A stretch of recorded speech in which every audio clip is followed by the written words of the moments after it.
வசனத்தை ஸ்தோத்திரம். இந்த காலை நேரத்திலும் கூட ஆண்டவர் சில வசனங்கள் தந்திருக்கிறார். நன்றி ஸ்தோத்திரிக்கிறோம். வசனங்களை வாழ்ந்து ஒரு நாள் சிந்திக்கலாம். மேலாட்டு நம்ம படிச்சோம்னா தெரியாது. ஒரு வரைக்கும் 2 வரைக்கும் 3 வரைக்கும் நம்ம படிக்கும்போது அது ஒரு கருத்து நம்ம ஆண்டவர் நம்ம வெளிப்பாடு தருவார். நமக்கு அந்த கருத்தை நமக்கு புரிஞ்சுக்கிறதுக்கு ஆண்டவர் ஞானத்தை கொடுப்பார், கிருபை தருவார். யாத்திராகவும் 22 சில வசனங்கள் அங்கங்கே சில வசனங்கள் முக்கியமான தேவையானது மட்டும் நம்ம எடுத்துக்கணும். நம்மளுக்கு ஏன்னா நம்மளுடைய வாழ்க்கைக்கு பிரயோஜனப்படுற வசனங்கள் எல்லா வசனங்களும் பிரயோஜனம் தான். ஒரு வேதமே தீர்க்க தரிசனம் புத்தகம் ஆண்டவரால் எழுதப்பட்டது. ஆனால் நமக்கு எல்லாமே முக்கியமானது தான். ஆனால் இப்போதைக்கு நமக்கு இருக்கிற இந்த நிலைமையில் கடைசி காலத்தில் நம்ம இருதயத்துக்கு என்ன புரியுது, நம்ம ஞானத்துக்கு எது புரியுதோ அதை நம்ம ஃபஸ்ட்டு பார்க்கணும். சரிங்களா? அதனுடைய பிள்ளைகளை குறித்து சொல்லப்பட்டிருக்கு. அது மட்டும் இல்லாமல் சாதாரண ஒரு மனுஷனை பற்றி கூட ஆண்டவர் சொல்கிறார். ஒரு மனிதனை சாகும்படி அடித்தவன் நிச்சயமாக கொலை செய்யப்படுகிறான்னு சொல்கிறார். சாகும் வரை ஒருத்தன் அடிச்சு போகிறான் இல்லையா? அதுன்னா சண்டைலாம் நடக்குது, இல்லை தெருவில் சண்டை நடக்குது, ஒருத்தனுக்கு பகைஞன் கொலை அப்படி செய்கிறவங்க சாகும் வரை ஒரு மனுஷனை அடித்தாங்கன்னா அந்த மனுஷன் அடித்தாங்க அவன் நிச்சயமாக கொலை செய்யப்பட வேணும்னு சொல்கிறார்.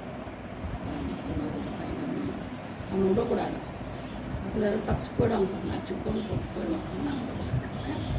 சாக்கு வரை அடிச்சுன்னு செய்யணும், நிச்சயமாக கொலை செய்யப்பட வேண்டும்னு சொல்கிறாங்க. அது மட்டும் இல்லை, தன் தகப்பனையாவது தாயாவது அடிக்கிறவன் நிச்சயமாக கொலை செய்யப்பட வேண்டும். போன எபிசோடில் கூட போட்டது உண்டு. தகப்பனையும் தாயும் கணப்பண்ணு அப்படின்ட்டு சாமி அது அந்த அந்த இதில் நம்ம என்ன சொல்லப்பட்டதுன்னா, தகப்பனையும் தாயாவது அடிக்கிறவன் நிச்சயமாக கொலை செய்யப்படணும்.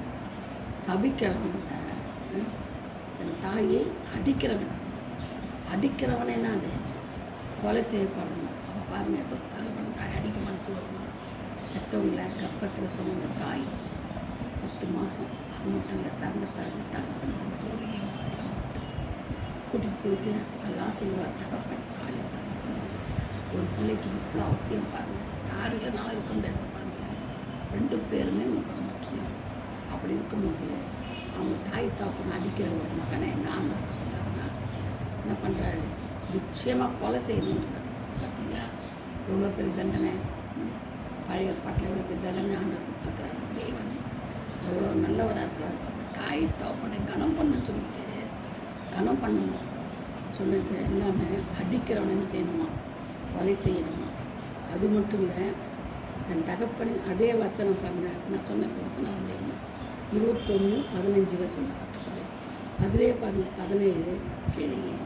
தன் தகப்பனையாவது தன் தாயாவது சபிக்கிறவன் நிச்சயமாக கொலை செய்யப்படணும். பார்த்தீங்களா? அடிக்கிறவன் கொலை செய்யப்படணும், சபிக்கிறவன் கொலை செய்யப்படணும். பாருங்க எவ்வளோ ஆண்டவர் உக்கிரமாகிறாருங்க. சபிக்கிறவனையும் கொலை செய்யப்படணும், அடிக்கிறவனையும் கொலை செய்யப்படணும். அப்போ எவ்வளோ மோசமான ஆட்களை நம்ம ஆட்டு இருப்பாங்க. யாராவது சலிப்பாங்களா? தாய் தப்புன்னு அடிப்பாங்களா? அடிக்கக்கூடாது. சாபம், அது நமக்கு பெரிய சாபம். அதே போல் தான் ஒவ்வொரு காரியங்களும் சொல்லப்பட்டிருக்குது இங்கே. அதெல்லாம் நம்ம பற்றோன்னு சொன்னால் நம்மளால் வாழவே முடியாது. அவ்வளோ ஆண்டவர் அவ்வளோ மைண்டாக என்ன சொல்கிறாரு? பரிசுத்தமாக ஜீவிக்கணும்னு சொல்கிறார். அது மட்டும் இல்லை, இன்னும் பழைய பாட்டில் ஆண்டவர் என்ன சொல்கிறாருன்னா, தேவன் என்ன சொல்கிறார்? கண்ணுக்கு கண், ஜீவனுக்கு ஜீவன், பல்லுக்கு பல்லு, கைக்கு கை காலுக்கு கால், கைக்கு கை காலுக்கு கால், காயத்துக்கு காயம், கழுவுக்கு கழுவு என்று பழி என்ன சொல்லணும்? தழுவு, பழிக்கு பழி வாங்கணும். பார்த்தீங்களா? அப்படின்னு சொல்லப்பட்டிருக்கு. கண்ணுக்கு கண், பல்லுக்கு பல், ஜீவனுக்கு ஜீவன், கைக்கு கை, காலுக்கு கால் சொல்ல, காயத்துக்கு காயம், தழுவுக்கு தழுவு, பழிக்கு பழி வாங்கணும். ஆண்டவர் பெரியவர், மகா பெரியவர். அவரால் ஆகாதது ஒரு காரியமும் கிடையாது. அவ்வளோ மகா பெரிய தேவன் நம்முடைய தேவன். அது மாதிரி இருக்கும்போது ஒரு நாளையில் நம்ம என்ன செய்யணும், அவரை எப்பயோ நம்ம வந்து ஒவ்வொரு நிமிஷம் நம்ம இருக்கணும் அவர்கிட்ட நம்ம பார்க்கணும், காத்துக்கொள்ளணும். ஆண்டோடைய தயவு நம்ம கூட இருக்கணும். கோவம் விட்டுக்கூடாது. தேவனுக்கு என்ன செய்யணும்னா கோவம் விட்டுக்கூடாது. அது மட்டும் இல்லை, என்ன சொல்லப்பட்டிருக்குன்னா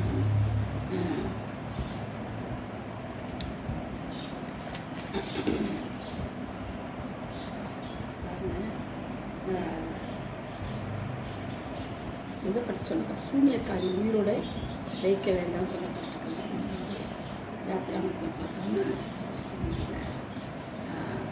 சூனியக்காரி என்ன செய்யக்கூடாதுன்னா உயிரோட வைக்கக்கூடாது, உயிரோட வைக்கக்கூடாது சுத்தமாக.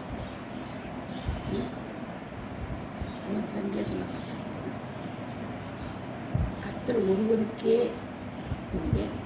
வேலை தேவர்களுக்கு பலியிடுகிறவன் சங்கரிக்கப்படணும். கர்த்தர் ஒருவரை தன்னை வேலை தேவர்களுக்கு பலியிடுகிறவன் சங்கரிக்கப்படணும். அது எவ்வளோ அவருடைய நாமத்தை எவ்வளோ வைராக்கியமாக பாருங்க. அந்நியனை என்ன செய்யக்கூடாது, சிறுமைப்பட்டக்கூடாது, ஒடுக்கக்கூடாது. அந்நியனை சிறுமைப்பட்டக்கூடாது, ஒடுக்கக்கூடாது. ஏன் சொல்லுங்க, ஒடுக்கக்கூடாது அந்நியனை. நம்மளும் என்ன செய்யணும், அந்நிய தேசத்தில் நம்ம அந்நியலாக இருந்தோமே என்ற விதவையின் திக்கற்ற பிள்ளையை ஒடுக்காமல் இருக்கணும். அது மட்டும் இல்லை, நியாயாதிபதிகளை தூஷிக்காமல் இருக்கணும், அதிபதிகளை சபிக்காமல் இருக்கணும். பார்த்தீங்களா, அதிபதிகள் செய்யணும்னா சபிக்காமல் இருக்கணும். அந்த காலங்களில் நிறைய பேர் நம்ம சபிக்கணும், அதெல்லாம் இருக்கக்கூடாது. அது மட்டும் நம்ம குமாரனுடைய முதற் பேரானோன்னு எனக்கு கொடுக்கணும் அப்படின்னு சொல்லிட்டார். அது மட்டும் இல்லை, நீ எனக்கு பரிசுத்த மனுஷராக இருக்க கடவுள் ஆனால் செய்யணுமா, அவருக்கு பரிசுத்த மனுஷராக இருக்கும். அபாண்ட சொல்லை ஏற்றுக்கொள்ளாயாக. அபாண்டமான சொல்லி பேசுகிறாங்க இல்லையா, அதை வந்து நம்ம செய்யக்கூடாதான், ஏற்றுக்கொள்ளக்கூடாது.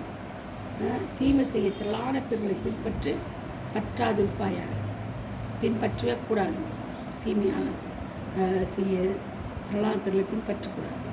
அது மட்டும் இல்லை, கள்ள காரியத்துக்கு தூரமாக இருக்கணும். கள்ள காரியத்துக்கு தூரமாக இருக்கணும். நீதிமான கொலை செய்யக்கூடாது. குற்றமில்லாதவங்க நீதிமானையும் கொலை செய்யாத சொல்கிறாங்க.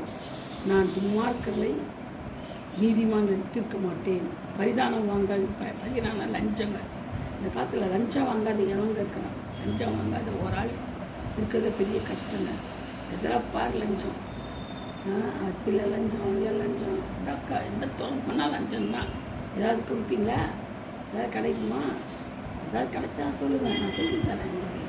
எங்களுக்கு ஏதாவது கிடைக்குமா? பர்சன்டேஜ் நீங்கள் கொடுக்கணும். கொடுத்தீங்கன்னா நான் முடிச்சு கொடுத்துட்றேன் வேலையை, சரியா? நான் சொல்லுவாங்க. பரிதானம் வாங்காதிருப்பாயாக. பரிதானம் பார்வையுள்ளவர்களை குருடாக்கி நீதிமன்ற வார்த்தைகளை புரட்டணும். பார்த்தீங்களா, பரிதானம் பார்வையுள்ளவனை என்ன செய்யணும், குருடாக்கணும், குருடாயிடணும். அப்போ பாருங்கள், அந்த பரிதானம் செய்து குருடாக்குதான். அந்நியனை ஒடுக்கக்கூடாது. ஏன்னா நம்மளும் அந்த அந்நிய தேசத்துக்கு தான் வந்தோம்னு சொல்கிறாங்க இல்லையா. அதே போல் 6 நாள் நீ வேலை செய்யுது. 7ஆம் நாளில் உன் மாடு, உன் கழுதை எல்லாம் என்ன செய்யணும், அவன் அடிமை பெண் பிள்ளைகள் அந்நியம் எல்லாம் இலைப்பாரணும். ஒருத்தரோட செய்யக்கூடாது, வேலை செய்யக்கூடாது, இலைப்பாரணும்னு சொல்லப்பட்டிருக்கு. அது மட்டும் இல்லைங்க, கடைசியாக அந்நிய தேவர்களின் பேரை சொல்ல வேண்டாம். என்ன செய்யக்கூடாது, அந்நிய தேவர்களின் பேரை சொல்லுங்கள். நான் சாதாரணமாக சொல்கிறோம் பாருங்க. இப்போ கூட ஏன் ஒரு சில ஊழியக்காரங்க கூட சொல்கிறாங்க, பயங்கரமாக அந்நிய தேவர்களின் பேரை மனுஷங்களே வச்சுக்கிறாங்க. சரி, மனுஷங்களே வச்சுக்கிட்டா நம்ம கூப்பிட்றது ஏதோ ஒன்று இன்ச்சில் வச்சு கூப்பிட்டுக்கணும்னு வச்சுக்கிறேன். ஆனால் நாங்கள் வச்சுக்கிறது இல்லாமல் சர்வசாதாரண ஊழியக்காரங்களே சொல்லுவாங்க, அந்த தெய்வம் இந்த தெய்வம் பேரை சொல்லுவாங்க. ஆண்டவர் என்ன சொல்கிறாங்க, பேர் சொல்லாதங்க, அந்நிய தேவனின் பேரை சொல்ல வேண்டாம். அது வாயிலிருந்து பிறக்க கேட்கப்படவும் வேண்டாம். பார்த்தீங்களா, நீ பேரை சொல்லவும் வேண்டாம், உன் வாயிலிருந்து பிறக்க நான் கேட்கக்கூடாதுன்னு கேட்கவும் வேண்டாம். பாருங்கள், எவ்வளோ ஒரு ஆண்டவர் வைராக்கியமாக இருக்கிறாங்க. அந்த மாதிரி வைராக்கியம் நமக்கு இருக்குமா? இருக்கணும். இருக்குமா? இல்லை, இருக்கணும். அப்படி இருந்தால் தான் நம்ம யார், கர்த்தருடைய பிள்ளைங்க. இல்லைன்னா நம்ம அந்நியரில் தான் இருப்போம். சரியா? அதனால் நம்ம நம்மளே காத்துக்கொள்ளணும். அது மட்டும் இல்லை, ஒவ்வொரு நாளிலும் அவர் நமக்கு போதுமானவராக இருக்கிறார். சரிங்களா? அதனால் நம்ம என்ன செய்யணும், இந்த கட்டளை எல்லாம் நம்ம கை கொள்ளணும். முடியாததுன்னு ஒன்றும் கிடையாது. ஏன்னா அவர் மனுஷ ரூபத்தில் வந்து எல்லாம் முடித்து காட்டினார். சரிங்களா? அதே போல் நம்ம என்ன செய்யணும், அதே தான் பழைய ஏற்பாடு நேள், புதிய ஏற்பாடு நிஜம். நேள் இல்லாமல் நிஜம் இல்லை, நிஜம் இல்லாமல் நேள் இல்லை. அதனால் ரொம்ப ஜாக்கிரதையோட நம்ம என்ன செய்யணும், இப்போ இதெல்லாம் கடைப்பிடிச்சி கர்த்தருக்குள்ளே என்ன செய்யணும், போகணும். பரலோக ராஜ்யத்துக்கு சுதந்திரம் ஆகணும். கர்த்தர் தாம் இந்த வார்த்தையில் ஆசீர்வதிப்பாராக, பாதுகாப்பாராக. Thank you. Praise the lord. God bless you all.